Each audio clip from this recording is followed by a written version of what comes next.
And we are going live. We are live. All right. Sup Swarm, Sketchy here. And I am back with the homie Ginger.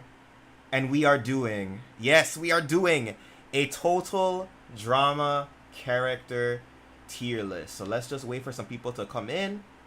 And then we will fill folks in on how this little tier list thingy is going to be done. In the meantime, I am going to post the link on my socials. Yeah. All right, stream URL.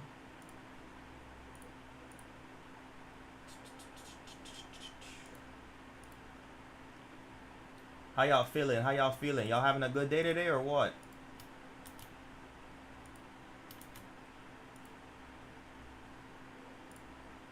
There we go. And I'm gonna post that.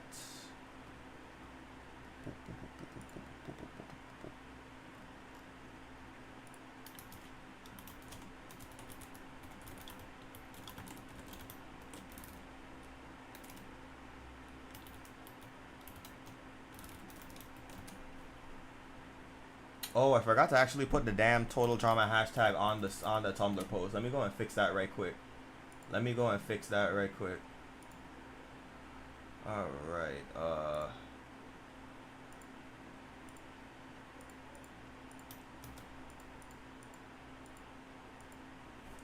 total drama tier list. Save.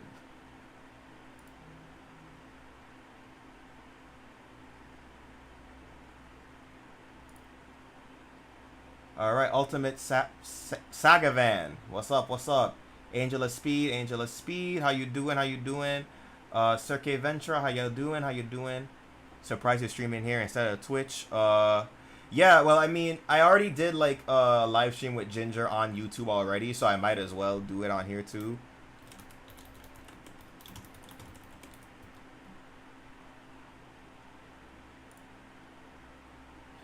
So, with that being said, how is the audio balancing? Like, who, like, is Ginger too loud or am I too loud? Like, how is it going with the audio balance, y'all?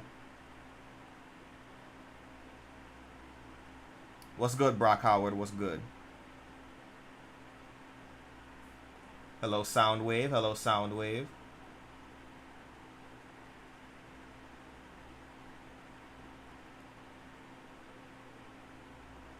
So how's hold up, let me if I type it in the chat.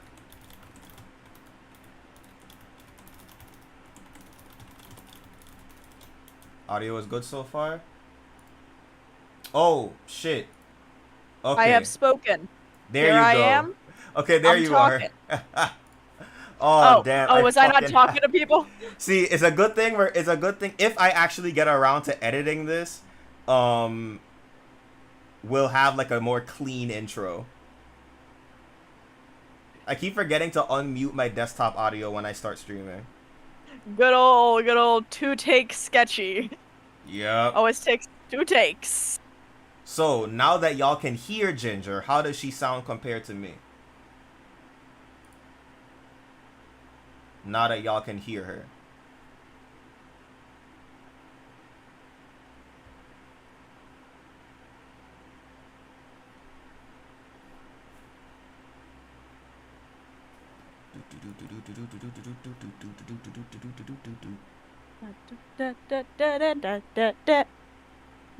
She sounds good? Alright, awesome. Alright.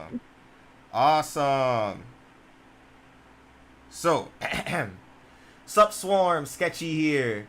And today I got the homie Ginger with me and we are doing a total drama character tier list. So, we will be putting every single total drama character from the actual competition season. So like Island, Action, World Tour, Revenge, All Stars, Pahkitew, Ridonculous Race, and Island 2023. We will not be covering any Total Drama Rama characters. No disrespect for Total Drama Rama. I don't really have no beef with y'all.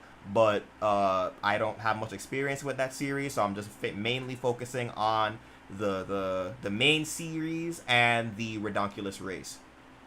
And Yeah, we already got enough to hate here and enough to like here. chronologically or alphabetically? Chronologically. I feel like if doing it alphabetically would be a nightmare. I feel like doing it chronologically, it would help. Like, I think it would help make the conversation flow a little bit better, because we would talk about like how these characters relate to each other in their respective seasons, and that just it helps better to do it chronologically. So that is what we will be doing. So let's take a look at what the tier list looks like.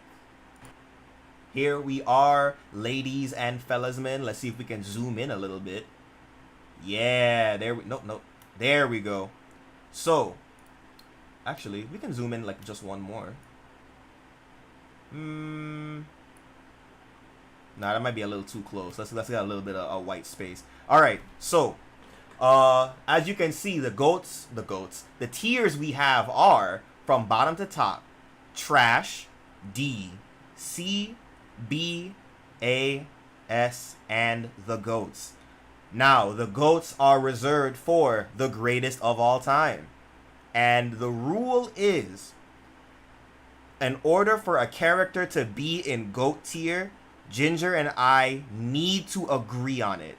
So, for example, if Ginger wants a character to be in GOAT tier, but I don't think they're GOAT tier, they cannot be in GOAT tier. Now, a person that wants a character to be in GOAT tier can plead their case, and if the other person agrees, then they're in GOAT tier. So let's say I, for example, want DJ to be in GOAT tier, and Ginger doesn't agree. I plead my case. If she agrees, DJ will be in GOAT tier. So, and I promise you, there will be at least one court is now in session for the trial of yeah, the goat. I see one right now, as a matter of fact. But let's start with Total Drama Island. We'll start with the Gen 1 cast. I'm not sure why what's her face is here in the middle of Gen 1, so we're just gonna move her over here. What's her name again? It's not Sadie. I think her Stacy. I think it's Stacy. Right. She only was in the show for one fucking episode. But we're not there yet. So, starting off, we're not really starting off strong, because we're starting with Ezekiel. How you feeling, Ginger? Where do you think Ezekiel goes? Well, let's see. He's not as funny a misogynist as later characters down the road, but he does appear in every season. But he also appears in every season. Yeah, like I feel like he's a very C tier character. Like they clearly, this is the first character where they're like, we do not know what to do with this guy. Yeah, really easy. And we had, what was that, 23 characters, and we have 24 episodes. Well, looks like we need to make one more. Yeah, it was like 22 campers, 26 episodes, because there were some like no elimination episodes, and there were like some team swaps, and there was that one not filler. I'm trying to take that out my vocabulary, but the one episode where they're at the hotel. But yeah, the episode a little to the left. Yeah, the episode, and there's also the episode where Mr. Coconut gets eliminated. Yeah, but he was definitely okay, we need one more to fill out the roster. A real, which D-tier Capcom character do we have for our new fighting game? Exactly. So let's add a chat box. Let's add the chat box just so like if we're on YouTube, people can see the chat. Widgets. Where the chat box at? Donation goals. Oh, there it is. Add chat box.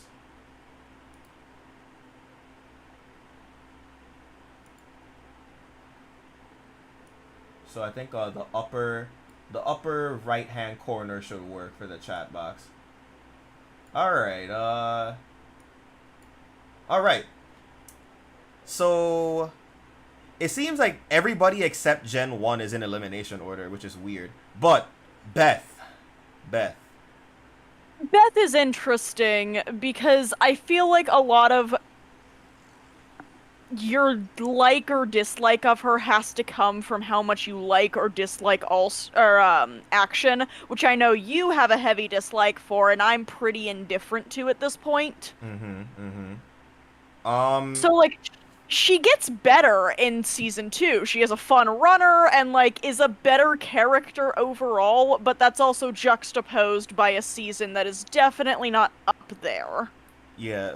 Here's the thing. Like, I have said a lot of things about action, but that being said, there are characters that benefited from that season.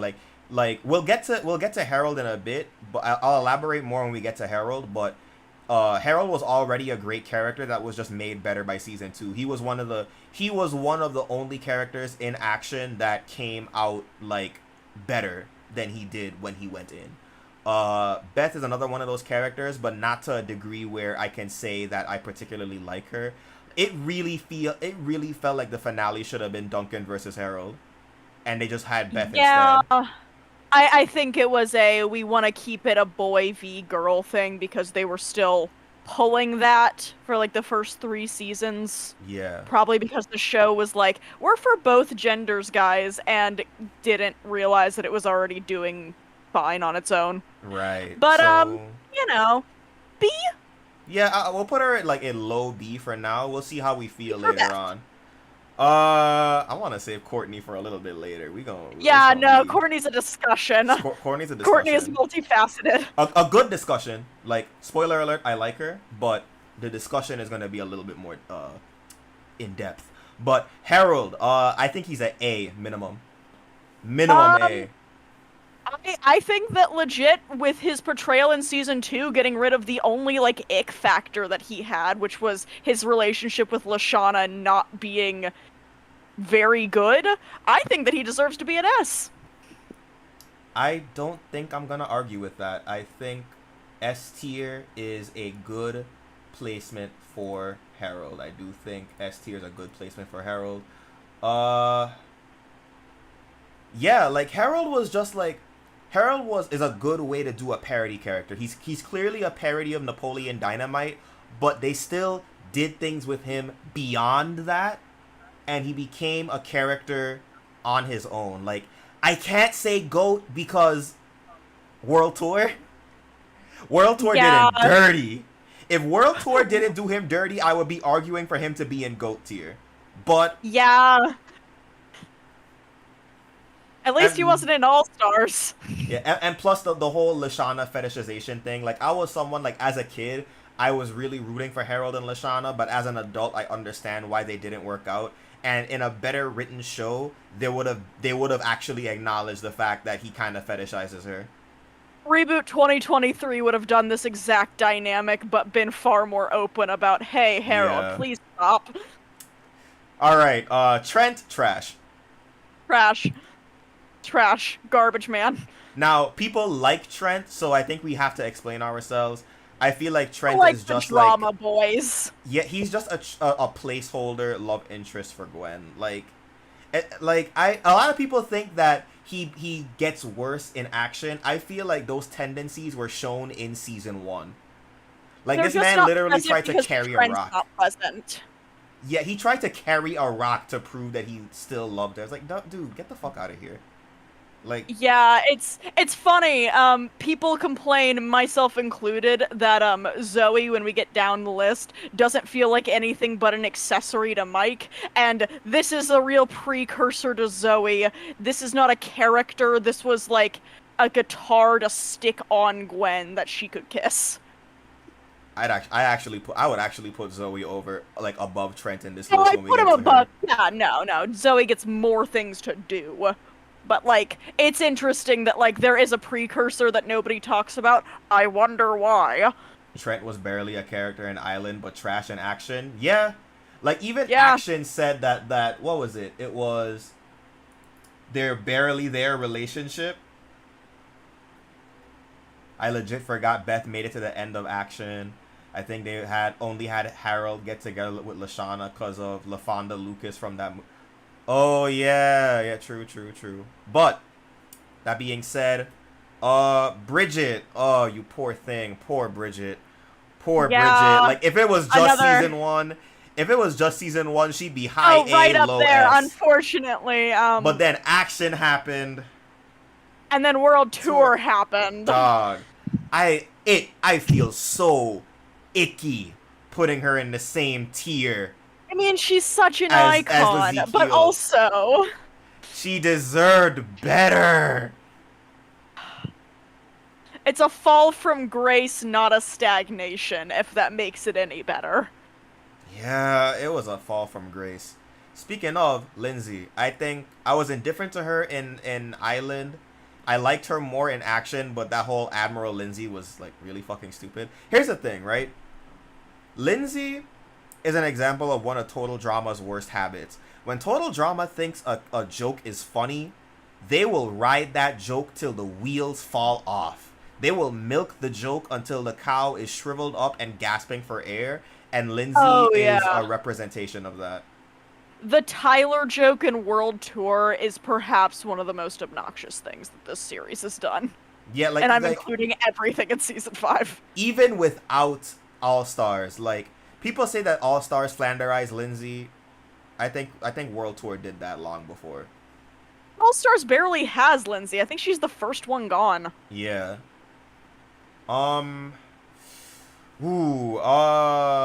Is she above or below Bridget in C? I feel like she gets to do more than Bridget just by... True. So, we're gonna put her there. She had a good run in season 2. She had a good run in season 2. She really did. I really liked her arc. Wish that we could have kept up with that. Wish we would have done more with her and Heather. Yeah, especially like they should have put her and Heather on this. The team composition in action is so bad. They put almost all of the good characters were on the Screaming Gaffers, and like there were barely any good characters on the Killer Grips. Yeah, nah, it was not a good time.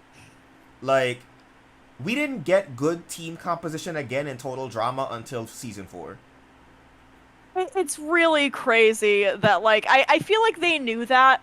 Like, I think that season 1 introduced them to the idea that if you had one group that has all the strong characters and another one that's slightly weaker, more people will be consistently watching because they want the other team to lose. Yeah. And so they just kept doing that, but it kept making the show worse. I feel like if you were to do a poll of Total Drama fans, right, for every season, which team is your favorite, I feel like Island, Revenge of the Island, and 2023 would have the most balanced poll numbers. Season 2 would be like dramatically Screaming Gaffers, and then like season 3 it would just be like Team Chris and Team Amazon, and then Team Victory at the bottom. But up next is DJ Goat. Go. I don't need to say no more. Other than that, he deserved better. He deserved so much better. I cannot believe my man's never made it to a merge. No, he did make it to the merge. He made it to the merge in season 1.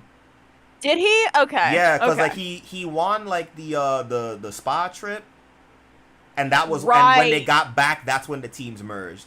That's when the teams merge. I'm thinking of the fact that every time past that, he didn't make it to the merge because he gets booted off quicker each season that he's on. Same with Lashana, but we'll get to her. But Jeff is like S tier season 1, D tier season 2, C tier season 3. Ridonculous Race saved him. Ridonculous Race saved Jeff.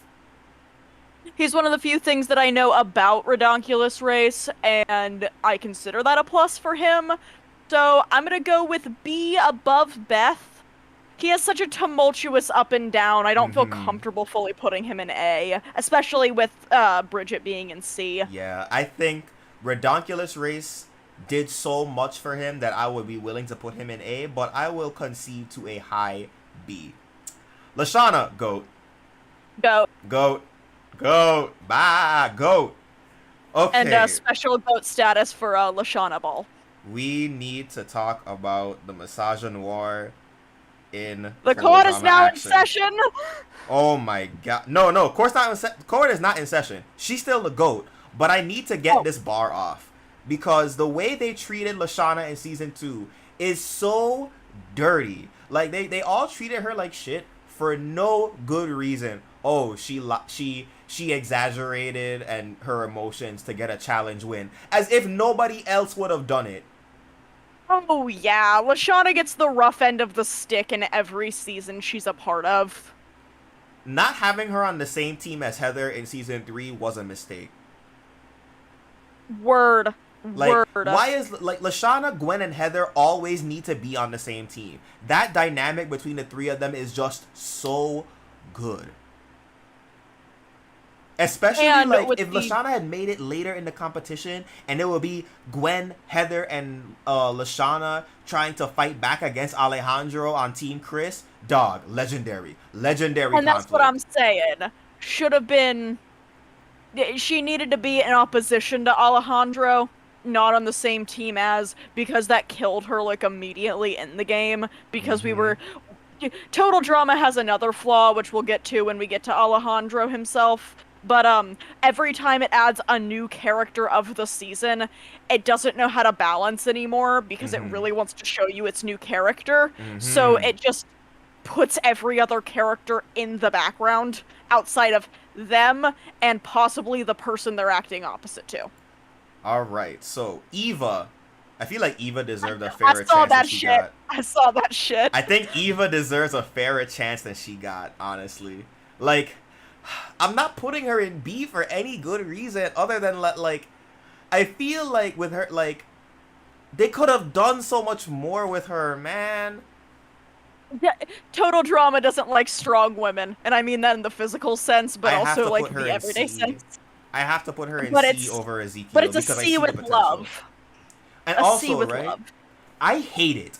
I hate it when in reality competition shows, they bring an eliminated contestant back, or they bring in a new contestant in the middle of the season, and they get eliminated in the same episode or in the very next episode. It's such a blue ball. Survivor did it. It's such a blue ball. America's Next Top Model did it. Rock of Big Love Brother did it. I hate when they do that. Thoreau-Trizit, we will get to Joe, because I have a lot of good things to say about Joe. But before we get to that, Heather, GOAT? GOAT. GOAT, obviously. GOAT. Like, the icon, the blueprint. She is an icon. She is the moment. What is there to say about Heather that has not already been said by people smarter than both of us combined? Like, she is the moment. So, Gwen. Gwen starts with the letter G. You know what else starts with the letter G? Goat. Goat. Goat. Goat. Goat. Goat. I really like the headcanon that after season... Say that one more time? 5, she spends all of her time with the Gen 2 cast, because everyone in Gen 1 sucks. Yeah. Uh-oh. Yeah. Yeah. I hate Heather. Can't relate. Can't relate. I'm sorry that your opinion's wrong. Okay, so Courtney. I think so here's the thing, right? I think Courtney is S tier. And the thing is, right? People say Courtney got worse in later seasons. I think Courtney gets better and better. I think Courtney is a great antagonistic role, and I think her character archetype works for that. And people say, "Oh, she was never that mean. She was never that mean." Go back to the talent show. No, not the talent show. I think it was the Fear Factor episode where she just yelled at DJ because he didn't want to touch a snake. It's like, DJ, suck it up. I was like, bro, stop acting like she was never like this. Stop lying to yourself. She has always been an emotionally abusive bitch. That's why we like her. Exactly. And the thing is, right? People think that because I'm a Gwunkin shipper, people think I hate Dunkany, and I don't. I think the Dunkany relationship is necessary in order for Gwunkin to be what it is. Cause like I feel like a lot of people, especially if you're a teenager, if you've been in a relationship as a teenager or even as an adult, and you're attracted to the idea of being with somebody, but when you're actually with them, you realize that you really aren't that compatible. And then when you break up, you think you want to go back to them because you miss that enticing idea of being with them, but they're actually being with them fucking sucks. That is Dunkney. And I think that's an important relationship to have in the story. Like, it needs to be there and end. You know what I'm saying? There's this old, informational tape that went around for a while of a man explaining to a group of teenagers how you know when you're actually in a good relationship versus a bad one. And the crux of it is a good relationship is energizing, a bad relationship is exhausting. But they can both feel the same in the moment. Gwunkin is energizing. Dunkney is exhausting. Spit. So, this one gonna get us canceled. Owen, trash. Trash. Sorry, guys. I know he's the first bisexual character. Should have written a better character. He sucks. He's annoying. He's a likable character, like, as a person. But the way he is written, like, they don't have any idea for Owen other than he does gross things, he's fat, and he farts and vomits. I think 1 and 3 are the same, but you get it. They only have 1, 2, or 3 jokes for Owen that they keep doing. I think Owen the Mole is the worst subplot of Action.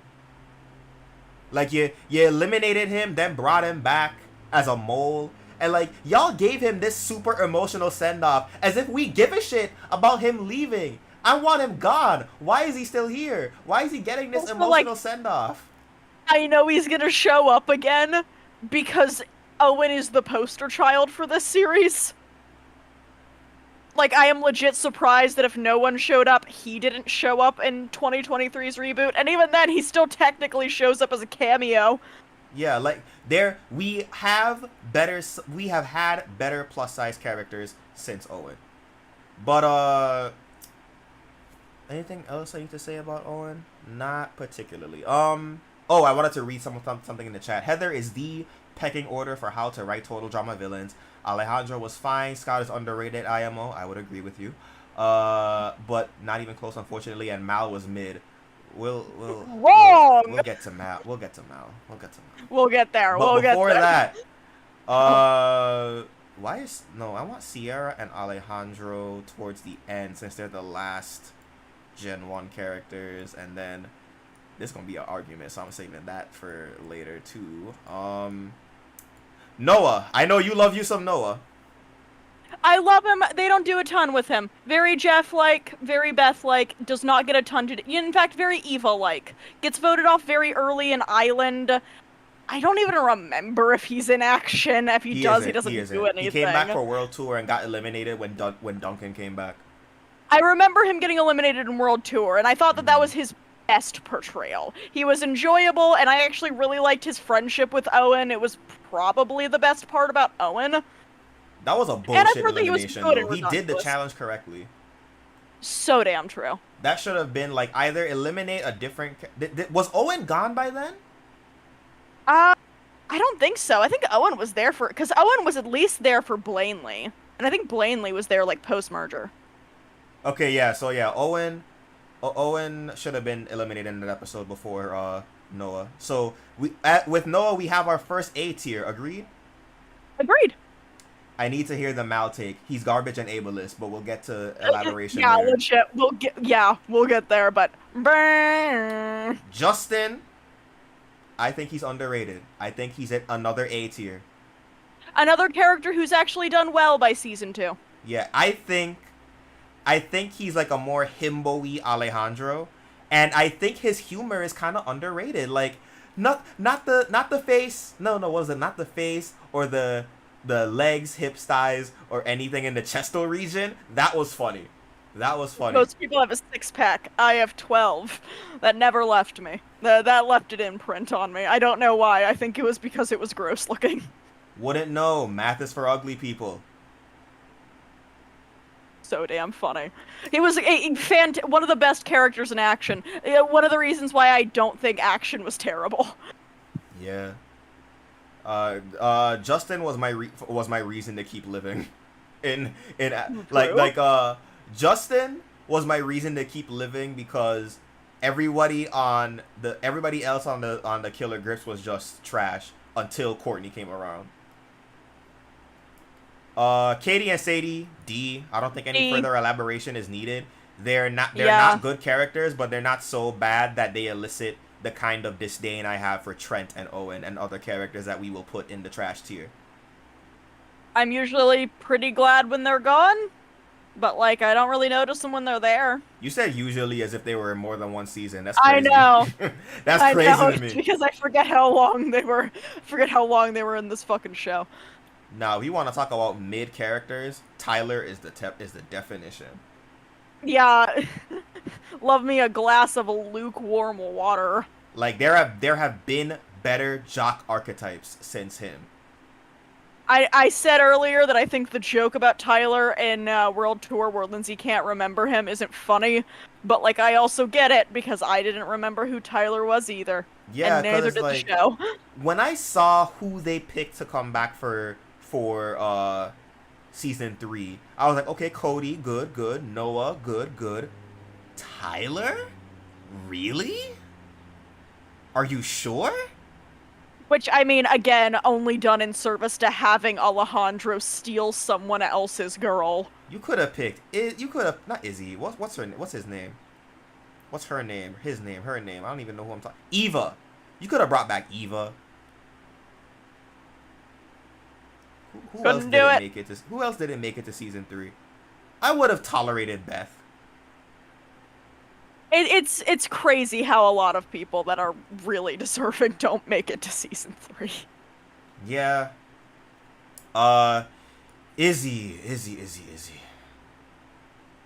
I've You know, I feel like I've always thought she was, when I was a kid, I really liked her. Upon rewatch, she's very mid. I think I've softened on her since the Scary Girl craze has swept the nation because I think Scary Girl's a weaker version of her. You know but what like I think? she's still mid. You know what I think they lose me on Izzy is when they do like the I'm explosivo or yeah, her changing character every like 5 episodes. Yeah, and it's not like she had like DID like Mike. It was just like she's just the crazy person, and then like there's a lot more we could talk about that smarter people can comment on when it comes to how Izzy is portrayed, but I'll say this. She is the character who matches her audition tape the least. And that to me proves they had no idea what to do with her. Yeah, like I could understand like maybe being like the hyperactive, like maybe like she can do a lot of acrobatic things, but like the hyperactive hippie type. I think that would have been the way to go for her. She's a baton twirler in a marching band.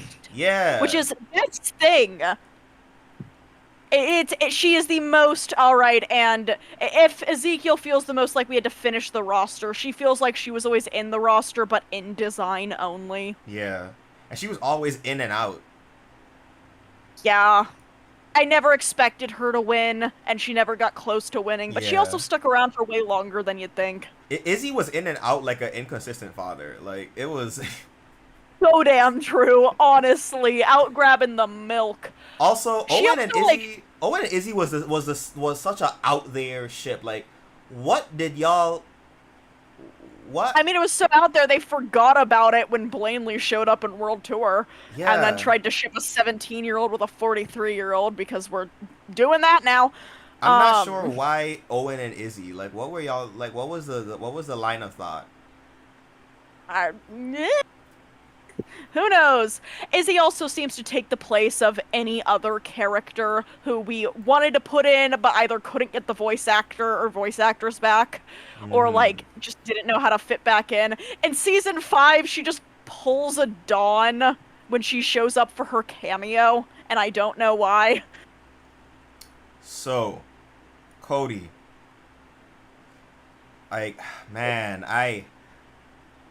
He's an S minimum, but I'm not sure if I can confidently vouch for him to be in GOAT. Like, if if his season 1 run was as good as his season 3 run, I would be arguing for Right. Cody to be in GOAT. But because his But season 1 run was so underwhelming, I can only give him S. he's got the Harold problem of being fetishy towards a girl, but like it takes 2 seasons to eliminate that problem, not 3. Well, I think they kind of eliminated it in season 1 because, like, okay, Gwen doesn't like me, I'll just help her get with the guy she actually likes. And by the end, Gwen, who didn't like most of the people on the cast, listed Cody as one of the few people she liked by the end of the competition. That's true.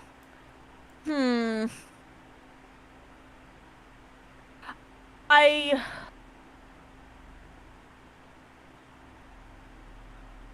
See, it's crazy. I really want to give him GOAT just for that scene where he punches Duncan in the fucking face. Like, Grease. Duncan's my favorite Gen 1 character, but he deserved that L. So deserved that L. Okay.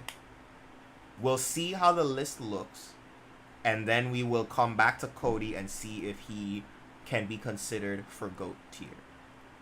Yeah. But from the top all the way to the bottom, Sierra, Boo! bottom of trash Boo! tier. Like, depending on how I feel by the end of this, I might make a new tier just for Sierra to go there. See, that's funny. I'm surprised that you're doing that for Sierra and not the other character that we both know's going in trash later. That's why I'm saying I'm holding off on it. Yeah. We'll feel out how we feel out. I know someone said that, like, oh, Sierra is Cody's karma for creeping on Gwen, but, like, it did not take much for Cody to back off. Hey Cody, you took like 2 tries to hear that Gwen didn't like you before you were like accepting of that. So here's like a female rapist. And then right, Can't Help Falling in Love is one of the worst episodes of Total Drama period, and the worst episode of World Tour. Sierra is the reason why I don't hold World Tour in as high regard as other people. Like, if I were to rank the seasons, like, I would put World Tour below Island, Revenge, and Island 2023. World Tour is a great season, probably has the best final act of any season, but Sierra alone drags it down so much. And like it's funny because like Izzy does not feel like what was advertised. I was advertised a Chris fangirl, and she does like no fangirling over anybody but Cody the entire time. There's not even really a, oh well, you know, if you were to rewrite her, because they already did rewrite her. His name is Topher and he's way more enjoyable. Yep. Speaking of characters that are way more enjoyable, I think Alejandro, out of every character that from Total Drama that I watched when I was a kid, right? When I went through my Total Drama rewatch in 2021, right? Right. Hold up. Sierra should have been an early boot, I swear to God. Well, she's a new character, and that would go against my policy of, like, I don't like when new characters are introduced, only to get eliminated soon. I don't think she should have made it to the Final Four, but she should have been, like, a mid-game elimination, like, pre-merge, maybe. But,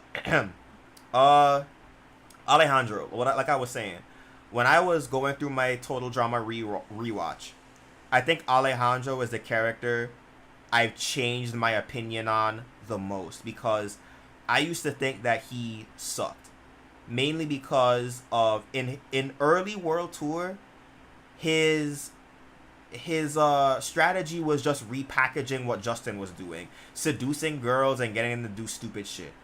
But once Team Victory was out of the picture, and a lot of the girls that were left didn't really care for him, or just weren't as easily manipulated by him, he started to mix up his strategies. Like, I don't like that DJ got eliminated so soon, but him kind of getting into DJ's head was kind of the moment. It's really interesting. I don't think I would have made this how I wrote a foil to Heather, but it works so well. And, like, I think that's why he's a GOAT, because he's a character that's written so well, I would never think to write him like that. and everything that happens with him really works. I really like that he does the Justin's shtick. You said earlier that Justin is like a himbo version of Alejandro, and I think that really tracks, and therefore means that, like, Alejandro gets, like, a card up by being deliberate in his actions. Also, like, the only one who's actively playing both sides of the court with Owen. Possibly. Like, there's the difference. Possibly, but a lot of good female characters suffer because of that plot line, i.e. Bridget and Lashana. And That's true. I cannot give him GOAT for that. Like, A is the highest I can go. A is the highest you can go? A is the highest I can go. I will give him credit. He's one of the few characters that did not suffer from All-Stars. That's true. He does not. He's escaped actually All-Stars completely unscathed. And you know what? For that, I'm going to say he deserves to be an S tier, because we know what a feat that is to come out of All-Stars unscathed. So you would really put Alejandro over your GOAT Noah? Hey, you know I wouldn't do this for just anybody. I'll settle for top of A. Fine. Alright, I can live with that. Alright. Let's catch up with the chat just to make sure I didn't miss any good messages. Yeah, Alejandro's a high A in my honest opinion. Played the game well, very charismatic, and he was the only one to outsmart Heather till the end. Yeah, like that's I think Alejandro earned A tier, even though I didn't think too highly of him as a kid, and he doesn't, and even as an adult he doesn't start off very interesting, but he becomes very interesting by the end. So he deserves an A. And the very last, wait, are Chris and Chef on this tier list? I don't think they are, but I mean, oh no, there they are. Okay, should we finish the campers of Gen 1 before we get to Chris and Chef? Yeah. Okay. Yeah, we've got one more. All right. Here comes the biggest argument of the tier list, I think. Court's now in session. You may plead your case. I think Duncan should be in GOAT tier. I feel incorrect ass. I feel that in All-Stars, I feel like a lot of people suffered from All-Stars, especially Mike. But like, how many characters are we really going to hold? Like, we didn't hold Lindsay's portrayal in All-Stars against her. Courtney is actually good in All-Stars. Hot take. Gwen was relatively unscathed in All-Stars. Heather was relatively unscathed. Like, I think Duncan got done the most dirty in All-Stars, probably. He did get done the most dirty in All-Stars. Cause like, and it's I love it. And it's for that reason that he can't be in the GOAT tier. But that's not his fault. That's not his fault. Hey, listen, I am not... we are doing this as a character T list. That means that Doyleism has to be taken out of the equation here. I can't just say, well, All-Stars was bad, of course he wound up getting... Nope. We are doing this as though these characters are people, and therefore I have to judge him on his actions. Okay, and speaking of action, if action didn't hold back Lashana from being the GOAT, why should All-Stars hold back Duncan? Lashana is given reasoning for what's going on. All-Stars does not give Duncan a deeper reason for why he's being a pervy voyeur. But Duncan started off so... Like, his friendship with Lashana in Season 1, like, the Tri-Arm Triathlon is one of the best challenges. I know! He's fantastic in Gen 1, and I'm sorry, but Season 5 fucking blew him up! The goal was to blow him up and act like he don't know nobody. And unfortunately, when he kisses his girlfriend and then goes, "Do you think Courtney saw that?" I can't say this is a good character anymore. He used to be. You did this, All-Stars. All-Stars. Something happened. You did this. All-Stars did this. You did this, All-Stars. You ruined my GOAT. You ruined my GOAT. Don't be mad at me for what All-Stars did to this man. Like, when you actually look at All-Stars, like, when you think about it, not that many characters really suffered from All-Stars. other than Mike and Duncan. Yeah, and Mike kinda doesn't suffer because he's put in a box for the season. So like Duncan's really the one who walks away the worst. Okay. I will put him in top of S. I can live with that. He's still a really good character in every season that isn't All-Stars. He has also, like, the best singing voice in World Tour. So much so they comment on it in Universe. Jesus Christ, we got 34 viewers right now. We got 34. This is probably the most concurrent viewers I've had in a live stream. Thank y'all so much for your love. Okay. Alright. Now that we're done with the Gen 1 campers, let's get to Chris and Chef. Well, I kind of feel like this is obvious GOAT status for both. They're evergreen. I'll put Chris in S because Pahkitew and All-Stars. I think he's like the funniest part of All-Stars. Yeah, maybe. He's so funny. Duncan been Now, dirty granted, since season 2 after the Duncan. No, Duncan was awesome in season 2 and 3. What you talking about? Yeah, sorry. All-Stars is the killer. Yeah, Duncan, Courtney, and Gwen are all great characters and remain great characters even after Duncan. Chef, I would put him in GOAT, but like, I wish he was used more. Like, I wish we got more episodes like basic straining. By the time we get to Pahkitew, he is just a sidekick. Yeah, no, he rarely gets to speak. Yeah, in this series, and it's a real shame. Yeah, like I can't put Chef in GOAT because like we see less and less of him. If we were counting Dramarama, he'd be a GOAT easy, unfortunately. If we were wait, hold up, wait. Question. Reboot Chef. Does that save Chef enough to put him in GOAT? I don't think he gets to do a ton in the reboot. I think they have a good foundation though. They have a good foundation, but have they built on that yet? I think we have to wait another season to see them build on that. I'll agree with that. Chris and Chef are S. All right. Speaking of things that begin with S, Stacy, D. C. Doesn't do anything. C, she's very inoffensive. So that's where like C goes. That's where C goes. Yeah.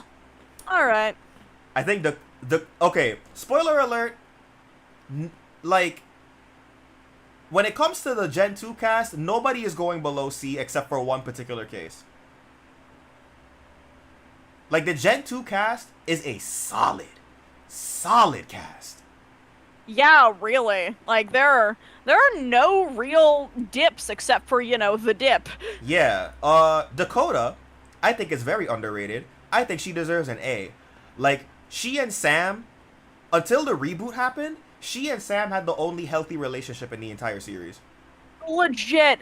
So healthy, so wholesome. Dakota's also a character that I think surprised people, which is why nobody ever gives her the time of day. Yeah. People saw her and assumed that she was going to be the Gen 2 Heather. Yeah. And then it turned out that she was an absolute sweetheart. And then she became a cool monster who does wrestling. Listen, I need me a monster GF. Like, monster GFs in my neighborhood. Like, Burn. Sam a lucky mofo. B. If he had more episodes, I put him in the GOAT, but I can't give him anything higher than S. I can't give him anything higher than S. He's not in the show long enough. He deserved to be. He deserved to be. He doesn't get to do a ton. Like, he makes cool inventions, but he never gets to do anything with the cool invention thing. A B and Cameron friendship would have been so goated. I feel like we've got to at least... I want to put him in B. B? Not A? I know! Not A? Bottom of A. Bottom of A. Alright. Dakota. Burning me up. Again, because she's not in enough episodes, I can't give her GOAT. I want to give her I know, GOAT. right? I love her so much, and she does get to do more. But like, my girl, my darling girl. I remember when the season was airing, and there was a false leak floating around that she won the season. So when I found out that she not only did she get eliminated, but she got eliminated early, I was so upset. Dude, I was so bummed. She was so fun. She was weird. She was engaging. She had that, like, flower child thing going on, but was also a total bitch when she had to be. She's the first, like, glimpse of this show being able to do dynamic characters. But she doesn't get to do enough! Yeah, we can't give her anything higher than S, ladies and fellas, men. I'm sorry. Sam, where he going? I'm thinking high B. High B, low A. I think low A. I don't feel I do not separate them. I don't feel comfortable separating him and Dakota. They need to be together. They love each other. Wait, did I call Dawn Dakota by mistake? No, I don't think so. I mean, either way, like I think I might have called Dawn Dakota by mistake, unfortunately. But Dawn is S. Yeah. Okay. Where in A tier are we putting Sam? He gets to do more than B, so maybe like above B. I'm not sure if I'm putting him above Justin, TBH. Yeah. Yeah, he doesn't get to do a ton. Once again, the season 5 rot doesn't exactly kill him, but does mean that he A goes home early and B is an idiot Yeah, for like he's the time not. he's there. Like bringing him back and not his girlfriend, like why? Like they work together as a unit. They are a unit. Speaking of units, also that means that we. Speaking of unit, I just meant we also missed out on cool Monster Girl hanging out in season 5. Yes. Speaking of units, the soldier Brick. Okay, before we talk about where we should place him, Brick has hands down the best elimination. He had the most heartwarming send-off out of any character. Absolutely. And like in terms of best non-canon but teased ships, number 2 right under Gwen and Cameron. Him and Joe is a really cute couple. I really like them. Hold on, some jackass is driving by with their speakers blasting. I gotta wait till they pass. I got you. Please go away. Turn up your windows if you're gonna blast your fucking speakers. I hope. Are they gone? Are they gone? Okay. All right. I think that's good enough. All right. So Brick. I would put him above Sam for sure. Is he above Justin and Noah? Him going back to save his teammates was just like... Yeah, never leave a man behind is such a hard, raw ass scene. And I think him and Joe having their bickering back and forth is like some of the most pleasant times that Revenge gets to have. Am I putting him above Alejandro? Oh, I see your hand! I see it moving! Am I putting him above Alejandro? I think you might be putting him above Alejandro. Oh, and there Brick is now the new leader of A tier. Now let me tell y'all about Anne Maria. Anne Maria is obviously the Snooki parody, right? And back then I hated Jersey Shore. Now that I'm an adult and Jersey Shore has been over for almost a decade, I think, and we've gotten some distance from Jersey Shore, I can appreciate Anne Maria as a character. I think that once I let go of my bias, she's actually funny as hell. She's super funny. I don't think that there is like a scene with Anne Maria in it that doesn't steal the show for as long as she's there. Yeah, I think Anne Maria is like a really funny character that I think if people let go of their bias against Jersey Shore, they can appreciate what Anne Maria brings to the table. I think she should go above Beth, but below Jeff. Bro, people in the chat saying D tier, C tier. I'm sorry that y'all have wrong opinions. That sucks for you. Brick and Joe's rivalry and Revenge is my personal favorite rivalry on Total Drop. I cannot disagree with that. That's a pretty good rivalry. Okay, are we putting her above or below Dakota? Is she above Noah? Is she above Noah? She's below Noah. Let's put her between Noah and Justin. Alright, bet. Alright, so Mike is high A, probably S. Yeah, I want to put him in low S. Low S? Really strong in season 4, and legit so boxed in season 5 that he kinda can't go up or down. Yeah, like below Courtney or above Courtney? Above Courtney, below Harold. Oh, really? Interesting. I'd like to know your reasoning. I think I say he's put in a box, and that means that, like, how do I want to say this? So he doesn't get to do much in season 5 that isn't in his own plot. So we have to look at season 4 directly. Right. And while I really like him in season 4, I do have to say that because of his character gimmick, that being his DID, it means that we don't get a ton of him specifically. When we do get him, he's fantastic. A show stealer, absolute delight. I really like him. He should have gotten with Cameron. Mike Cameron solidarity forever. And their friendship is like the best thing in Revenge of the Island. Yeah, they have the best friendship dynamic. And that's the thing, right? And he was so good in season 4 because like Cameron helped Mike learn what his triggers were, and then in the beginning of All Stars we saw that he had, like, after a year of having this knowledge, he's mastered how to use how to work cooperate with them. He coexists with them. Yeah, legit. Some of the right up until we get to the you know who bit, we have like some of the best positive DID representation in media to date. So let's not beat around the bush. Mal's in trash, for all the reasons we talked about. Garbage, bad. Rethinking. It's like we wrote such a good, interesting, nuanced character. There was some debate back and forth as to whether the minutia were good or bad, but overall we call this nothing but a net positive. And then Terry McGurin bursts into the writing room midway through season 5 and says, "Guys, I just had a brain hemorrhage and watched Split 7 times in a row." Yeah.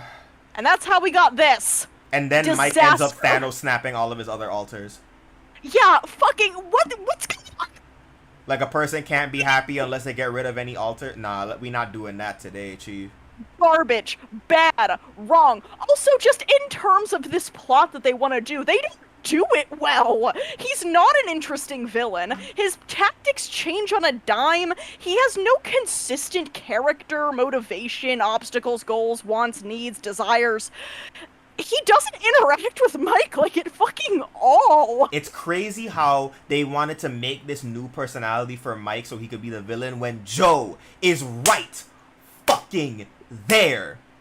Dude, and it's always burned me up because I thought that the, like, legit, you take away the ableism, which means that this is irredeemable even on paper, and you just make this its separate character. On paper, this can work. Teen Beat magazine looking ass with the personality of Max from Pahkitew is a fun ass idea.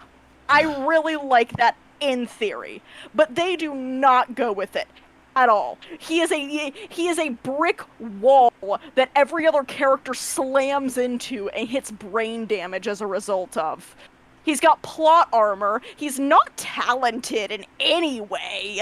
Like, holy shit, he is bad at everything. He got Cameron eliminated in episode 100. Yeah, word. And also, like, you know, broke every bone in his body, and for what reason, I don't know. To rob us of the Cameron-Gwen friendship, but we'll get there. Yeah, they have no idea what they're doing. This character is a disaster from moment 1 to moment end, and, like, everything about it is sad and disappointing. So, also, if you look at my art tag, he's probably the character I've drawn the most, because sometimes you're 13 and, like, shit happens. Lamau. So. Yeah, right? Ranking Mike's alters. Manitoba Smith is A, Svetlana is A, Vito and Chester are C. Thoughts? Yeah, no, funny misogynist, funny woman, mid-Italian character that was really only there to work off of Anne-Marie and therefore didn't have a place in season 5. Chester was the 4th one. Dare I say Mal deserves his own tier? Nah, because Sierra, like, he doesn't induce the raw dislike that Sierra does. Yeah, like, one of the with Mal, I'm not mad, I'm disappointed. Yeah, I'm disappointed, and he's very ineffectual. He really can't do that much at the end of the day. He's kind of a fail at being a success. Meanwhile, Sierra's just like near molesting Cody every episode, and it makes me feel gross on the inside. And then Cameron. And then Cameron. Why did they bring this bitch back? Okay. Yeah, season 5 is just a pain sink for the second ultimate goat. All right. Joe, S tier. Very good secondary antagonist of season 4. Oh yeah, fantastic, great, love her to bits. What we could have gotten out of Eva. Yeah, like man, Joe was the second coming of Eva. Okay, where are we putting her in S tier is the question. Above or below? Below Courtney. Courtney's Below too Courtney. Good. Courtney done too much. Courtney done too much. Speaking of Courtney and people associated with her, Scott. Underrated as hell. Really fun villain in the 4th season. Really funny dynamic with Courtney in the 5th. High A, but is he above or below Alejandro? You know what? I'm gonna say above. He has more of a defined personality from moment 1. Yeah, I think his like cartoony like Captain Hook and the fucking alligator dynamic with Fang. I think that's awesome. I think here's the thing. Here's my opinion on the Scott and Courtney shit. I think it's healthier than Duncan and Courtney because, right? The reason why Duncan and Courtney don't work is because it's an unstoppable force, Courtney, meeting an immovable object, Duncan. Courtney wants to be in control. Duncan does not like being controlled. Now, Courtney in Scott, she sees all of like the bad boy archetypes that she found attractive in Duncan, and Scott actually has a femdom fetish, so he's actually willing to, you know, be the more submissive person, right? Yeah, word. It's really funny that people will make jokes about Mike being the meme of I love a girl who can kick my ass, despite Commando Zoey never being something that he sees or comments upon. Meanwhile, Scott is that meme. Scott loves a woman who can kick his ass.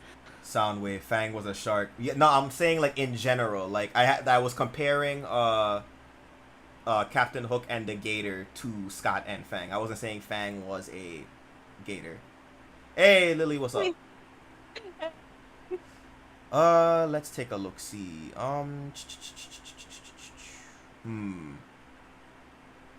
Anything else to say about Scott that we haven't really covered? He's just really funny, really endearing. I like both seasons that he's in, with him specifically, which is a rarity for season 5. Yeah. Yeah, I agree with that. Zoey. D. Where? D. I can totally understand not putting her in trash. I think she gets overhated and all, but like, legit, she gets to do so little in season 4, gets one really cool episode, immediately loses that cool episode bit, and then in season 5, like, is a dumbass for the sake of plot. If Gen 3 didn't exist, I would agree with you, but the existence of Gen 3 kind of like makes, like, it kind of pushes Zoey up. Damn it. I put her bottomless Sky, C. you... Fine, yeah. Sky, you bitch, you ruined things for me once again. Lightning, on my rewatch, I liked him. I never disliked him. I thought he was cool, right? I thought he was cool. But in like watching him again as an adult, I think he's hilarious. S tier. Oh, absolutely S tier. Transpositive, the first transpositive character in Total Drama. Where are we putting him? You know what? Put him below Chef, above Cody. I'll agree with that. Mike had more chemistry with Cameron. There, I said it. Yes. Yeah, before we move on, let's just air this out. Zoey and Mike's relationship doesn't work. It's fine. It's bog standard, but her calling his DID a quirk was always weird and squicky to me, even as a kid. and like she obviously couldn't tell that her boyfriend had been replaced with a pod person for like an entire season of a Yeah, show. So like, even though she'd been with him for a year. for a year, for a solid year, their relationship is so weak and very heteronormative. If I could find a ship that screams compulsory heterosexuality, it's these two. Who had the most nothing relationship? Mike and Zoey or Gwen and Trent? See, Gwen and Trent still have less of a relationship because at least I could say that, like, Zoey did say Mike's name more than once. Alright, so alright, do we even need to have a conversation about Cameron? I really don't think we Like, do. goat, You know where to dog, put him. like goat. Iconic! He's iconic! He like me for real. Give But- him pretty goth GF and let him build another Iron Man suit. Yeah, so let's just talk about like what's so great about Cameron, right? Cameron had the best arc. He had the best development of any finalist in Total Drama. Even 2023, which I praise to high heaven, Cameron had the best arc. Him being like the bubble boy, but learning to be resourceful and fend for himself. His whole arc of like fighting back against Joe. And like, you know, you can't control me. Like I'm him now. Like you can't do nothing to me now. Yeah, sorry guys, I know that I've stolen all the pronouns, but unfortunately I do have to give one away and only start going by he because I ain't ever gonna be him. You will never be Cameron. Why I try? ain't never gonna be him. Why try? Why Now- do anything? What I also like about Cameron is that he is voiced by my favorite Power Ranger, Ethan from Dino Thunder. Oh, that's cool. I didn't know that. Yeah, and also one of the good things about season 5 is the Gwen and Cameron friendship. That is one of the things season 5 lacks is interaction between different generations of campers, and Gwen and Cameron is the main reason why they should have done that more, because Gwen and Cameron are such a good friend dynamic. And honestly, if the Gwunkin ship had to end, like if I was writing for this show and the Gwunkin ship had to end, I would put Gwen and Cameron together. Gwen and Cameron is a good, deserves a group of better friends. yeah, because And like those friends are Cameron and his friends. like Cameron is better off with Mike and Gwen is better off with Duncan, but like together, Gwen and Cameron, oh my god. Undefeated, dog. Undefeated. So, that does it for Gen 2. As we said, nobody in Gen 2 is lower than C. Yeah. Pretty good Gen 2. Except Besides- for, the besides one Mal. exception. Get him. Get him. Left hook. Yeah, and here's the thing, right? It sucks because Lightning's awesome too, but like Cameron's just too strong. No. Sorry. All right, so Pahkitew. I'm gonna actually have to pull up a list of the Pahkitew cast I got to see this one recently, so I'll have more things to because say. I'm going to be forgetting some names. Most of the names I remember, but some I don't. So, starting off with Beardo, D. Yeah, he's in the first episode. He does beatboxing. Leonard, D. Trash. Ooh. I think he's I might put him at the top of trash, but legit, he was so annoying. I have never been more annoyed with a character in Total Drama, and I'm including Owen in that. I feel if he had been in the show longer, he'd be in trash. He's like Sierra, he's like if the show had mercy on us and eliminated Sierra early. Leonard got eliminated early, and we didn't have to suffer like we did with Sierra. Alright, fine, but I'm keeping him in low D, and just know, in my heart of hearts... Because Okay. if you look at who's in trash, everybody in trash has been on the show for a significant amount of time for us to fester our feelings towards. I them. totally get you. You're right about that. You're right about that. So, up next, Amy. Amy and Sammy have a good concept, but a mediocre execution. Yeah, I'd say that Amy is a little better. She's kind of fun. She's more proactive. Sammy really doesn't do much, though. It's a shame. I was looking forward to her pretend to be Amy arc, but it ends Yeah. like the next episode. I think Amy. I think Amy top of D, Sammy bottom of C. Really? I would switch those. Really now. Yeah, I think Amy is more proactive and a more enjoyable presence because she's like doing more. Sammy pretends to be Amy and then doesn't do anything with that whatsoever. At least Amy gets a lot of really funny lines about Sammy. All right, we'll put Amy top of C, bottom of C. Sorry, Sammy top of D. There we go. Rodney. He's not. fine. Yeah, he's not offensive enough for me to really like care. I think I put him above Vito probably. Yeah, he's got a funny joke and it doesn't outstay his welcome because he leaves pretty early. Ella can go in D though. Yeah, annoying. Below Sammy. Topher. He's great. He's great. A or S? A or S? S tier. My boy is S tier. I can't put him below. I can't put him above Joe in good conscience. That's though. fine. I can totally take that. I just want my. He's a Pahkitew character. They can only get so high up there. But like, I think he's really funny. I think he's really enjoyable on screen. And my only real complaint is that we don't get a ton of him. But I do love the way he gets booted off the island. The only discussion we need to have about Dave's placement is if he's above or below Sierra.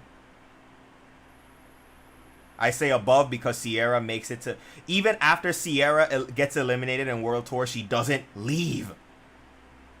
Yeah. But Sierra, like, is... You know what? Here's what I'll say. In Season 5, it is confirmed that not only is she still in touch with Cody, but Cody is still fucking terrified of her, and she took a picture of him unsolicited in the shower, meaning that she is, like, actively sexually harassed and assaulted him before. He's just a really obnoxious incel. You're really making a good case for putting a new tier for Sierra. I mean, sexual assault, but it's funny because she's a girl, is like not cool. I remember Quentin Reviews when he was talking about Victorious brought it up that it was a consistent joke at the time, which is, you know, it's funny because he's a guy. She's and guys a don't pretender. Get sex offended. She's a pretender. Sierra is a sex offender. Too damn true. Okay, Scarlet. Mid A? Mid. Mid I A? might put her in B. I don't think she gets to do. Indeed. Yeah, legit, she's fine. You know what? You're right. We do need to fill out the B tier, and we'll put her in. Wait. Above or below Jeff? Below Jeff. Okay. She's fine. Would She's Max not go awful. with her? Yeah. Okay. In fact, I'd say he's a little above her because he's more consistent. Really? I think he's more. The twist on Scarlet is fun, but it comes right before her elimination, and there's no real build to it. I think Max is more consistently funny and gets funnier as time goes on. I actually put Scarlet over Max, but I mean, you know what? They're interchangeable, honestly. Like it doesn't really. Yeah, you know what? I can give you that. With She some does get to characters, it doesn't matter who goes before who because they're a package deal type shit. Yeah, they literally got eliminated together because they were such a package. Yeah. So, up next is Jasmine. High I think she's B? pretty great. Yeah, Like, yeah. high B? Actually, I put her in low A. And then Sean in high B. Yeah, Sean does not have a great start, and he does not have a great finish, but his middle's really strong. Yeah, he's like Alejandro that he has a weak start, but Alejandro picks up and stays up, and then Sean just kind of He fizzles out when they try to do and here's the two contestants and their significant others, and oh no, Chris found secret things that they said that were mean about their significant others. He doesn't stick the landing. But it's there. He doesn't stick the landing, but he lands on his feet. Yeah, little wobbly. Sugar is a character much like Anne Maria, where because I have gotten some distance from Honey Boo Boo, I can kind of see where they were going with her, and I feel that she makes a good secondary and later primary villain. I think, yeah, no, I think that she's funny. She's really mean to Ella, which makes Ella more bearable. Yeah, I feel like of all the plus size characters that they force the farting trope onto, which I overall do not like, I think Sugar might have come out the least damaged from that label. Especially because it was like the first time, I guess not the first time, but it was total drama being okay with the girls also being gross is something that's been off and on with this series for a while. And I think they really do it decent with Sugar. Now, let's take a look-see. Oh, we need to actually put her in a tier. Yeah, I'm trying to think of where we would put her. Maybe high B, maybe? Yeah, I think high B. Yeah, high B. Below Sean, above Jeff seems right. I put her below Jeff. Right. I would put her below Jeff. Sky D. D. See, like, honest. All your feelings about Yeah. Zoey, I feel about Sky. Yeah, no, Sky's just as boring and, like, sticks around for, I guess not way longer, they stick around for near the same amount of time, but, like, at least Zoey gets that weird out-of-nowhere feral arc in, like, her last episode. She doesn't even get that. Sky is the primary reason why Zoey is not in D tier. They can't both be in the same tier. Yeah, Zoe's heel is currently on Sky's head as she struggles to climb into the C tier. Alright, so, the Ridonculous Race characters are gonna be a bit of a lightning round because, chat, Ginger has not watched Ridonculous Race. I meant to, I never got around to it, it was a spin-off, and I was like, I don't need to necessarily watch the spin-off like I need to watch Pahkitew to be ready for the reboot, so I kinda just didn't get around to it. Heard it's good, though. I feel like I should put like a I feel nothing tier because a lot. No. We're gonna keep the tiers that we have because once we get past the early eliminations, I have some actual thoughts about some of these characters. So let me pull up. Okay, so Tammy, we'll put her right next to Leonard. She is terrible. The tennis rivals, inoffensive, bottom of C. The geniuses, I wish they had stayed longer. I felt like they had potential, but ultimately they did not amount to much. C. The vegans, same thing. C. The fashion bloggers, I thought they were pretty funny. I wish they had stuck around more. I think they will also be in C. I think I'd put them above Ezekiel. Up next, mother and daughter. I like Kelly's arc where she tries to like put her foot down with her daughter, and I love her dynamic with Dwayne Sr. And for that I gotta give her a low B. Which is fucked up because for those who follow me on Twitch, twitch.tv/sketchy_bug, we watched the MILF Manor, and there is a mom on MILF Manor also named Kelly who looks like this, but is way less endearing and much more of a villain. But, Taylor, Kelly's daughter, she is necessary to Kelly's arc, but I don't feel comfortable putting her in the same tier. I'll put her with the fashion bloggers. The Adversity Twins, I love them. I love the Adversity Twins. I wish they had stayed longer, but like Cameron, which is funny because this was Cameron's original design. I like their arc. I just wish they lasted longer. I don't top of B. The Step Brothers, I understand that they learned to get along later, but it takes way too long for them to get to that point. I will put them next to Katie and Sadie. The Rockers, I did not dislike them as much as I expected to, but they were still kind of meh. I will put Rock in B, and Spud in C.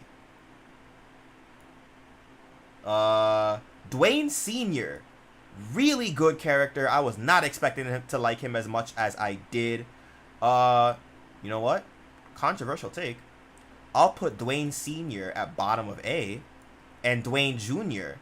at bottom of S. Actually, nope. I'll put Dwayne Jr. over Topher. The Goths. Goats. The Goths are goats. Goth goats. Bye.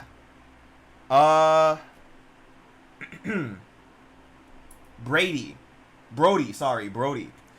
He will go right next to Jeff.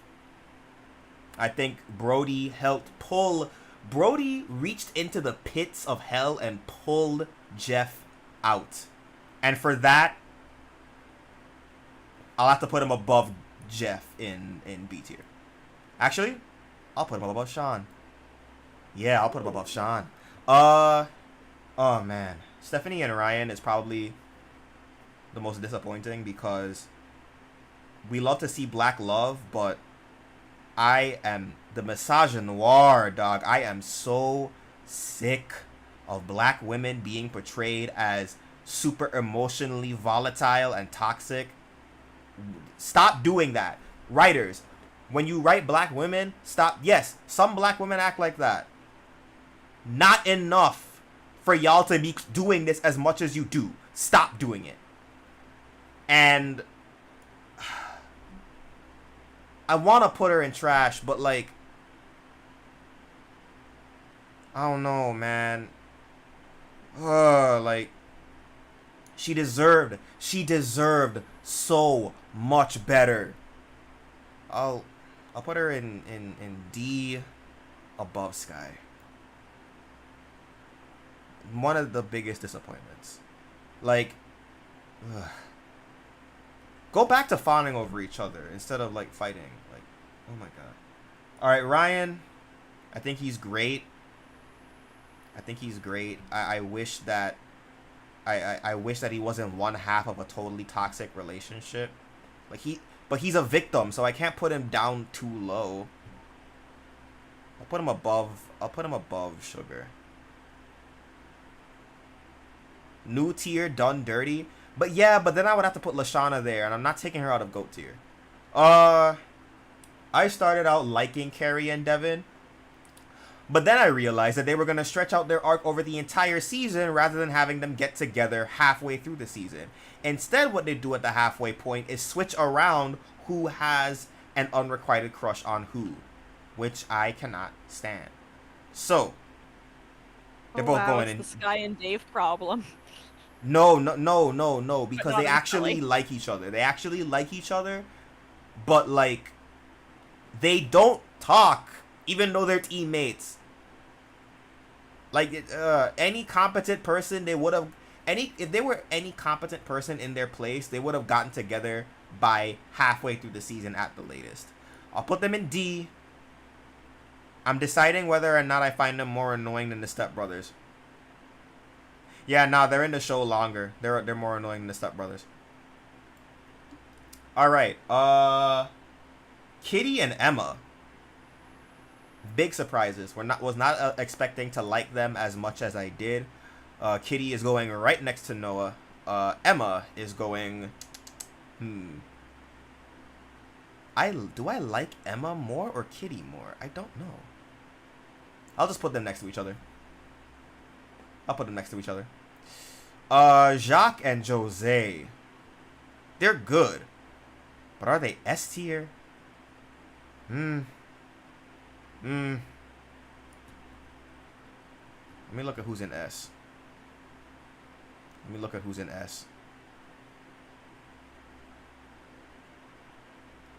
Top of A. Below Brick.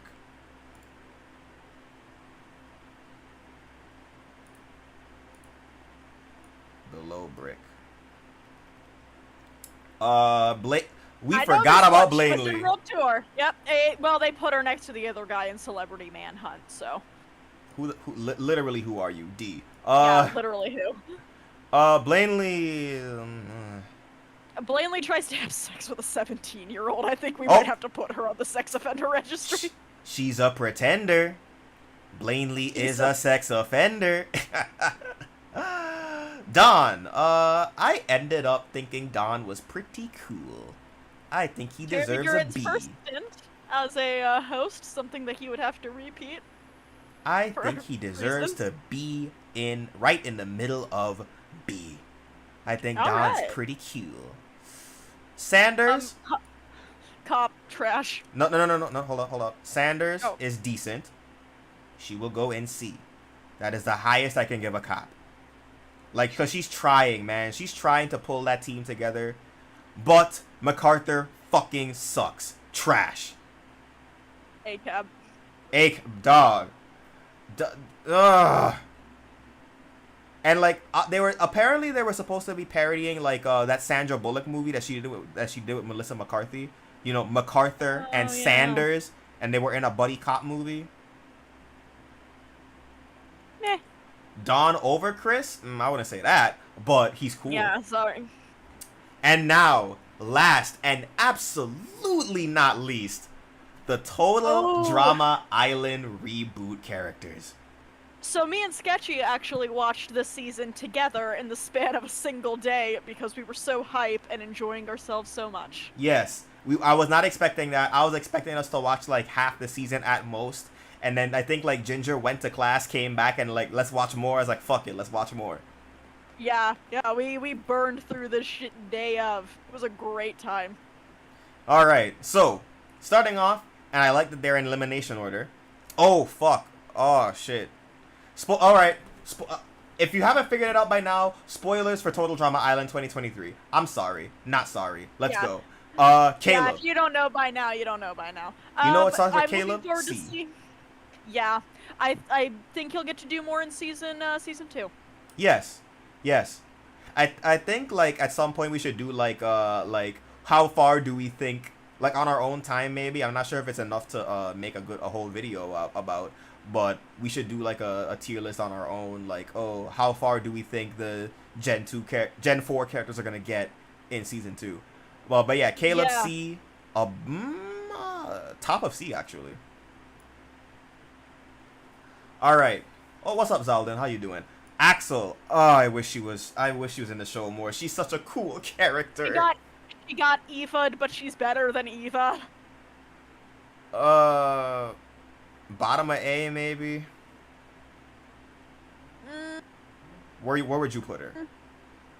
Top of B. Again, it's just because we don't get a ton of her. Yeah. I feel like that ranking's gonna go way up once we hit season 2 and she gets to be in it longer. Hopefully. I think the same goes for Nichelle. I think Nichelle will go farther in season 2 as well. I'm really excited to see what her arc turns into in season 2. Yeah. I hope it has something to do with her learning to be an action star. We will put her in C above Eva. Scary girl. People overhype this one. Sorry guys, but the joke ain't that funny and her voice actress is kinda grating. She's better off voicing Alex in Totally Spies. So damn true.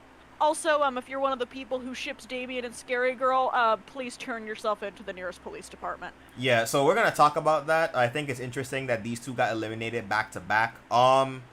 So here's the thing, right? Scary Girl, I felt like every other character was just like, okay, we have a general archetype, and that is the design we've given this character. And then with Scary Girl, it feels like she belongs in Pahkitew Island. Yeah. She's such a gimmick character, and she was only there to appeal to the Harley Quinn stans, but not the Harley Quinn stans that want to see her thrive. The Harley Quinn stans that want her to stay with Joker. Those Harley Quinn stans. She's such a thirst trap, which is weird to say for this series, but we all know it's true, especially because this season specifically does not try to get sexy with any of its girls. Yeah, thank God. But like, what is the appeal to her for, like, besides aesthetic, aside from aesthetic, what is the appeal? Because she has a great design, but what is the appeal? What, especially because, right? Quirky. Dog, because we watched this show like together the day it came out, isolated from any other fan opinions. Isn't most of the characters gimmick characters and also stereotypes? Yes, but they start out with like basic stereotypes. So for example, right? For example, you have something like let's say Z. He's like the chill, laid back, implied stoner dude. But that's such a nebulous such a nebulous persona that there's so many ways you can go about it. Same with MK. She's just like the techie. There are so many directions where you can take that. Scary Girl. The same actor. About as good as Alex, because Alex's voice is pretty good, and this one isn't. I don't know why they've pitched her up, but like it's annoying. Mm-hmm. Scary Girl is the kind of gimmick you would see in Pahkitew, where the gimmicks are so specific, like Ella being a Disney princess parody, right? It's so specific that there's only so much you can do with it, and what you end up doing isn't very good. That is the difference. And if you ship back what I was saying, right? Me and Ginger and I, we watched the season together by ourselves the day it came out without any outside interference from other fan opinions. When I found out that people shipped Damien with Scary Girl, I was so disgusted. Like, y'all really saw a white girl terrorizing a black boy, and y'all thought that was relationship goals? Y'all thought, oh, he's her favorite victim, and y'all thought that was cute? What is actually wrong with you? What is wrong with you? Like, are you serious? To not be racist, but this fandom sure as fuck hasn't. Are you serial? Like, especially because in the least racist season of Total Drama, like, this is the one season of Total Drama where they did right by every single character of color. And out of this season, despite doing all the characters of color right, we get one of the most racially problematic ships. What is wrong with y'all? I'm glad I didn't interact with y'all when I was a child. Yeah, this is gross, and if you thought this was cute, you're gross. The only reason why Scary Girl is not in trash tier is because my disgust comes from her fans, not from her. So we're putting her in D. Yeah, with that being said, she is in D. She's less annoying than Ella. Yeah. She's do as much. Okay, she's the new gatekeeper of D tier. Yes. Speaking of things that begin with D, though, somebody who's definitely not going there. Okay, has Damien been in the show enough to be a GOAT? I want to say yes. So fucking bad. He's so delightful. You know what? He going in GOAT. Damien going in GOAT. I know my previous rules about time, but like, he's so pleasant. No. The rule of GOAT tier is if we agree to put agree. I just mean, a lot of these have been spared GOAT tier, just as like a lot of D's have been spared trash tier due to time. Mm-hmm. I feel like he's our first that's like, he's so good that I don't care that he got voted off before his time. I mean, he gets eliminated pretty, like mid. No, he's kind of early elimination. But, like, in a season with 16 characters, not too bad. He's, like, right in the middle. MK, right in the middle. Solid character, C. Yeah. C? Yeah, top of C. I like her. She because her bid is I'm always meshing with the crowd, it means that she doesn't get to do a ton while she's there, but her impacts are felt afterwards. Again, another character I'm really excited to see how they'll evolve her in the second season. Okay, with that reasoning, I cannot argue with that. I agree. Now, Raj and Wayne. You know, when this season said we're doing our first gay character, I really did have low expectations because this is still Total Drama. I expected Bowie to like flirt with like literally every dude. Like I thought they were gonna succumb to the predatory gay man trope. Thankfully they didn't.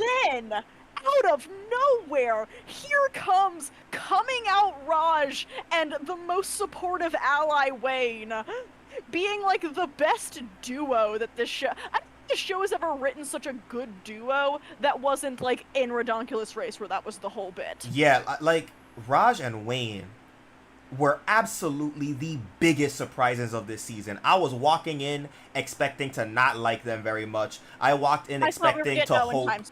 Yeah, I thought I walked in expecting to be like, okay, I want these two gone early on, but nah, okay, Wayne is a top tier ally. Is he an S tier ally? Is he an S or A? I think so. He's an S? I think he's S. There is legit nothing sweeter outside of the relationship itself than Wayne going, this is it! He's gonna tell me he's gay! Or bi! He's telling me something! Alright. But, is he above or below Topher? Oh, he's above Topher. I'm willing to say that, with Topher being one of my total drama darlings. Is he above Joe? I don't know Joe. Oh, yes, Joe. Yeah, I think he's above Joe. Really? Really? Yeah, I know. I really love Wayne. I think Wayne is a dear. Above or below Courtney?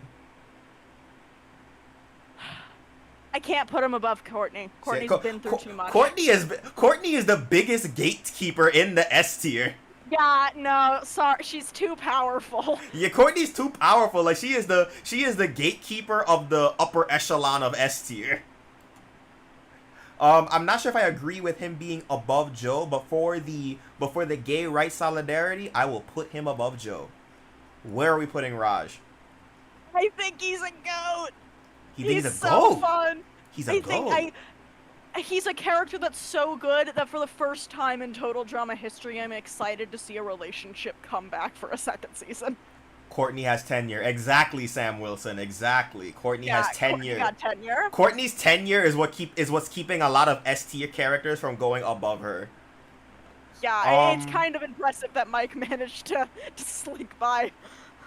Do I like Raj enough to be a goat? I think I wanted more of his. I wanted more of him and Bowie though. But I understand that they suspended the relationship to make sure it didn't get in the way of the competition. But I felt their elimination, they got done so dirty, man. Yeah, no, it hurt my soul. We were both there. It hurt a lot. You know what? Okay, you know what? To show my support, I won't put him in GOAT, but I will put him in S. Above Duncan. Your support is felt and appreciated. Above Duncan. Now, granted, like I said, this is the first time I'm excited to see a relationship in season 2, which means that if we get more of Raj and Bowie being best couple, he gets to go. He moves up. He moves up. All right. Up next, Ripper trash. Trash. Like part of the funniest ship in total drama history. If I think anybody who ships Damien and Scary Girl are like actively gross, I think people who ship Chase and Ripper are like the funniest people alive. See, the reason why I'm gonna put him above Owen is because total drama really wants me to think that Owen is a valued character when he's not. Ripper is treated like the pustule that he is. Therefore, he is top Ripper's of trash. Andrew Tate. Ripper is Andrew Tate with all of the respect that one should give to Andrew Tate, which is to say 0. Moonstone, we will not get Bowie with Raj, but I think you'll like my reason why. Z, I think, is a GOAT. Yeah, no, he's delightful. Really great disability rep. Really funny. Way better than I was expecting. Jesus. Yeah, right. I was born without it, but it's way funnier to tell people that I lost it. Dog. I love Z. Okay, where are we putting him though? I think he does more than Damien, so he's got to go above Damien. He can't. Heather is the gatekeeper of GOAT. Yeah, she's the GOAT keeper. Truth. Chase.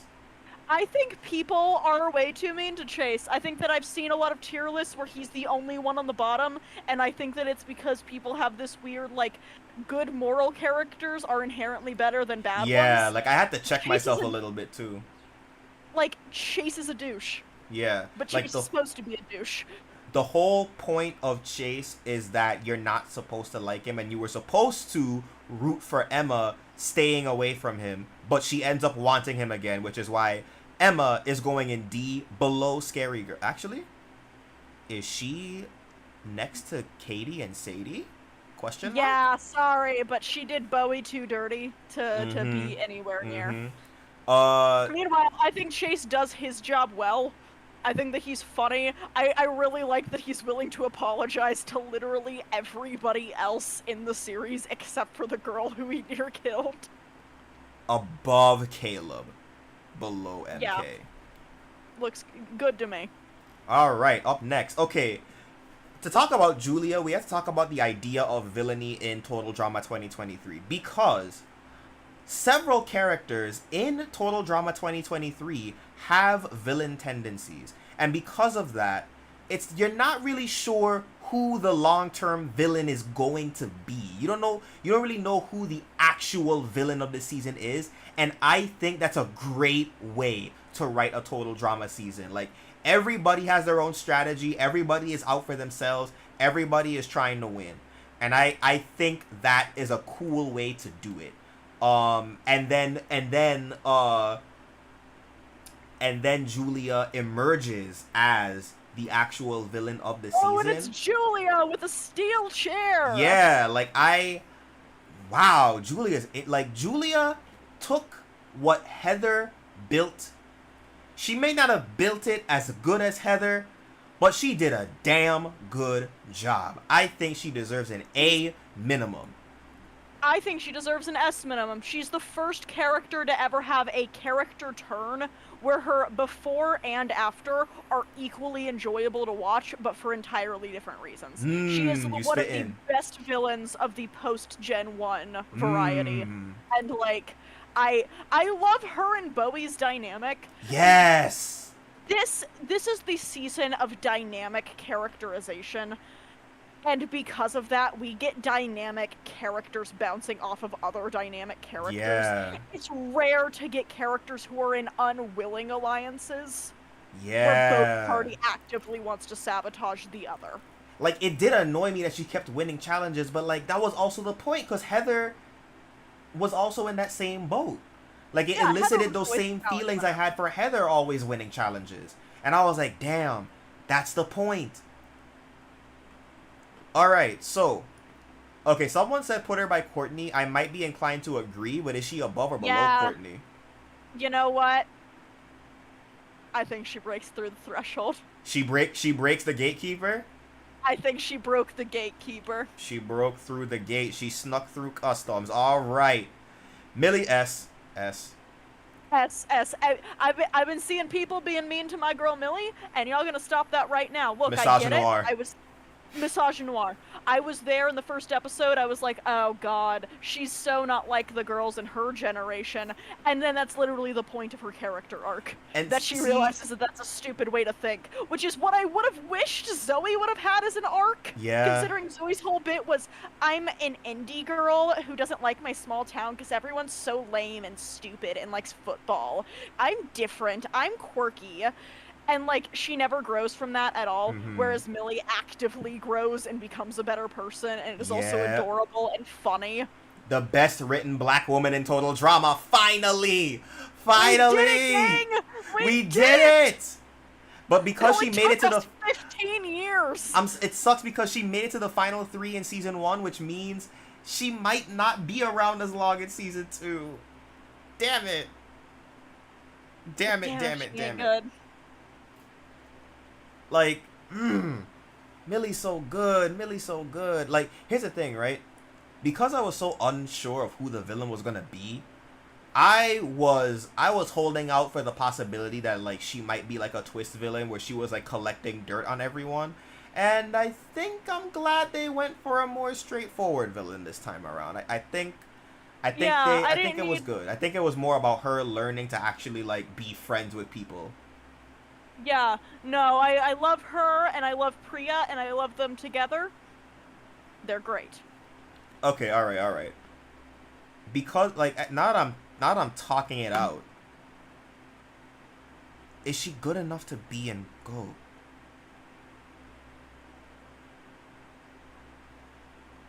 It's just that She is like part there's of the so many. melanated excellent trio. She is. And what better way to end a tier list that started with an iconic trio in season 1 and ends with an iconic trio Who was the in the iconic trio reboot? in season one? If so, I'm not Uh, like. Gwen, Lashana, Heather. Oh yeah, they're literally together on the tier list. All right, Millie below Heather, above Z. No, Yep. below Z, below Z, below Z. Yeah. Yeah. Above or below Z? Damn.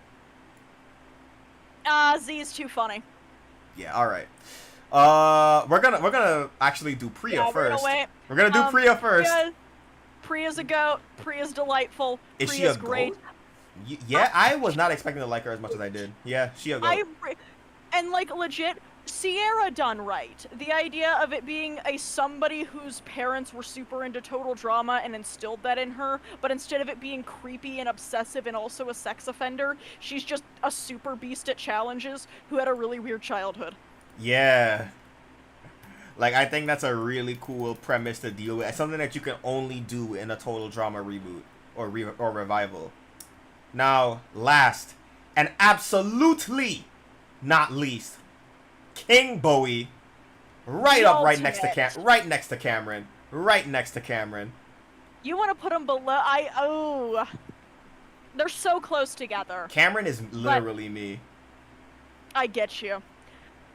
Bowie represents something that I never expected this show to do, which is the idea that a character can be well written in the first season. And that sounds mean, and it's a little mean, but total drama always built itself off of it. These are stereotypes interacting with each other, and it takes several seasons for you to really start to like envelop and develop. Bowie is the first time where episode 1 we've already got a dynamic and nuanced character. He's not a villain, but he's strategic. Yeah, like I don't like the opinion that he is the secondary villain of the reboot. No, he is not. He just knows how to play the game. He just knows the game. Harry McGuiran recognized that he had his work cut out for him when he was writing the first openly gay character. Mm-hmm. You can't villainize the first openly gay character. You also can't cut them out too early. You also can't make them stupid. So all of those restrictions mean that you have to work your ass off to write a character that's twice as good as anything you've written before it. He's gotta be dynamic. He's gotta be strategic. He's gotta be smart. He's gotta be competitive minded. He's gotta be physically and mentally able, but he's also gotta be nice. He's gotta get somebody. And he does get somebody. He's in a healthy relationship. He's smart. He's pragmatic. He recognizes that his own relationship might get in the way, and instead of jerking it around like every other character who's ever made this revelation, just says that openly. Talk to him. Talk to him. It's incredible. Preach. I have never seen total drama reach such heights as they have with Bowie.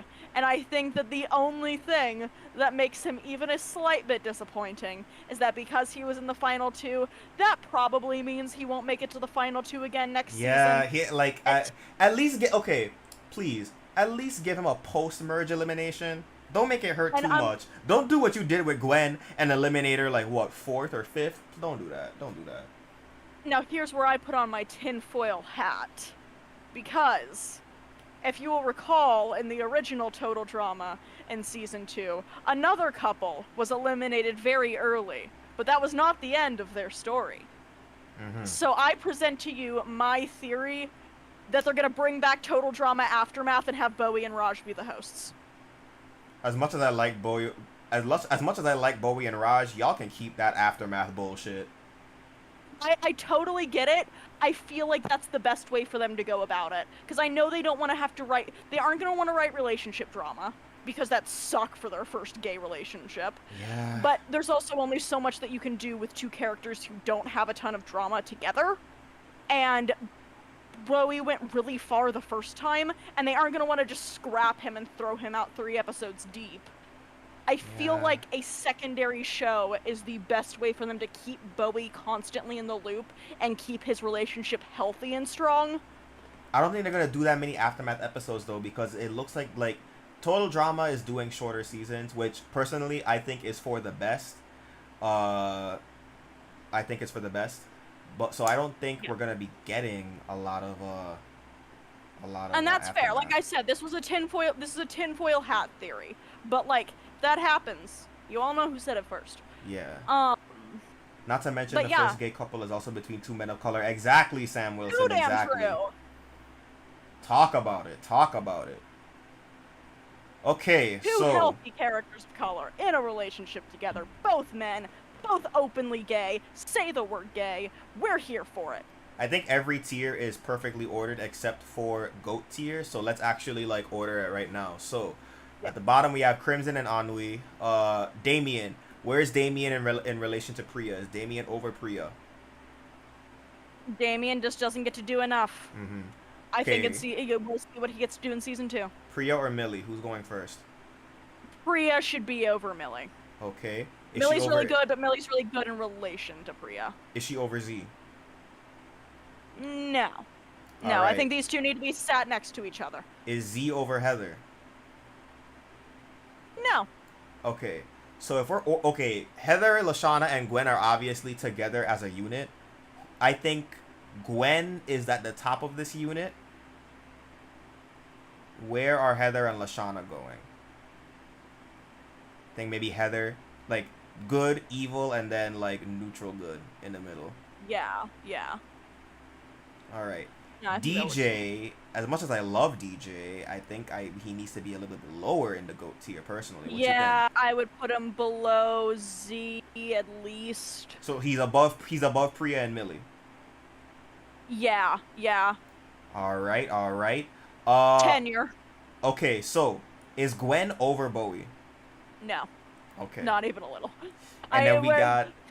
Cameron's not moving from the top. Cameron is not moving from the top. I know. I can't make that. I've already gotten you to not put Duncan in the GOATs. I know where to take my losses.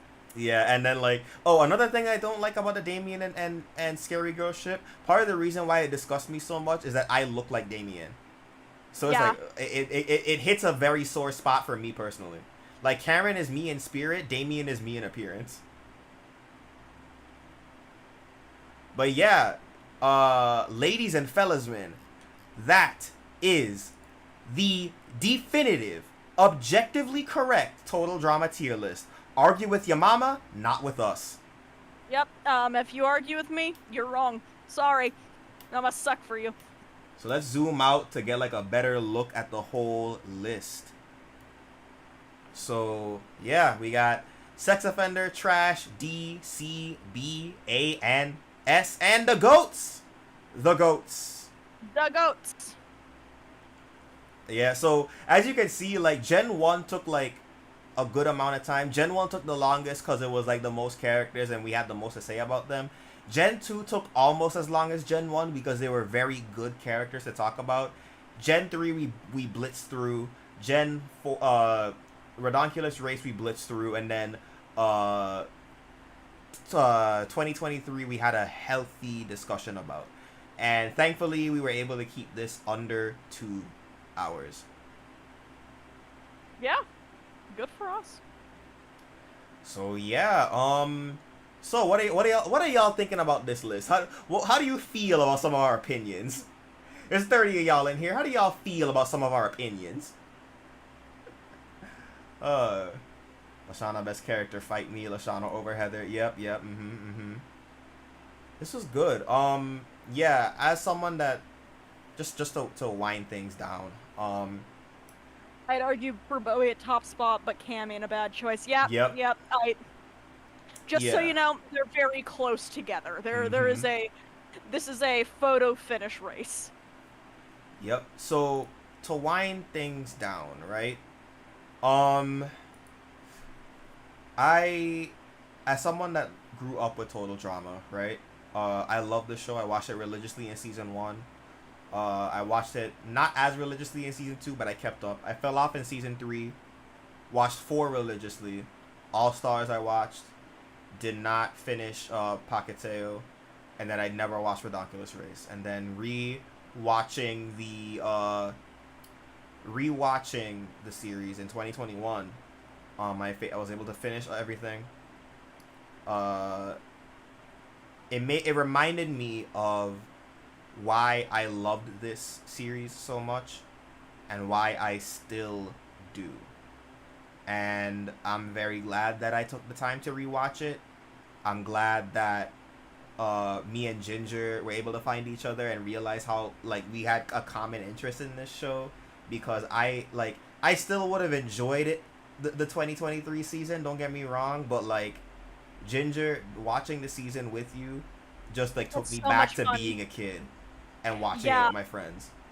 I haven't felt this hype for Total Drama in a very long time. I religiously watched the first 5 seasons, and the end of All Stars was legit so bad that I kind of swore off Total Drama for a very long time. I wasn't sure when I would ever rewatch it, but I didn't watch Pahkitew, and I didn't watch Ridonculous. I maybe watched a handful of Drama-ramas. And then I met Sketchy, and suddenly an interest was really renewed in the series, and I finally got a chance to give it another go, and yeah, watching the reboot with Sketchy was some of the most fun I've had rewatching a series. Yep. And I think on that heartwarming note, that is where we will leave you all.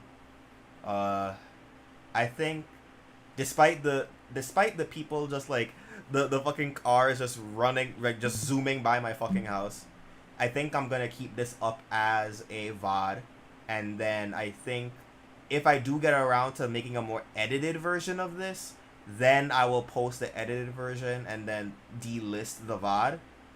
But if I never make an edited version, then the VOD will stay up for posterity, because I think this was a really good project that Ginger and I have done. This will not be the last of Total Drama you will hear me talk. This will not be the last time you hear me talk about Total Drama on this channel.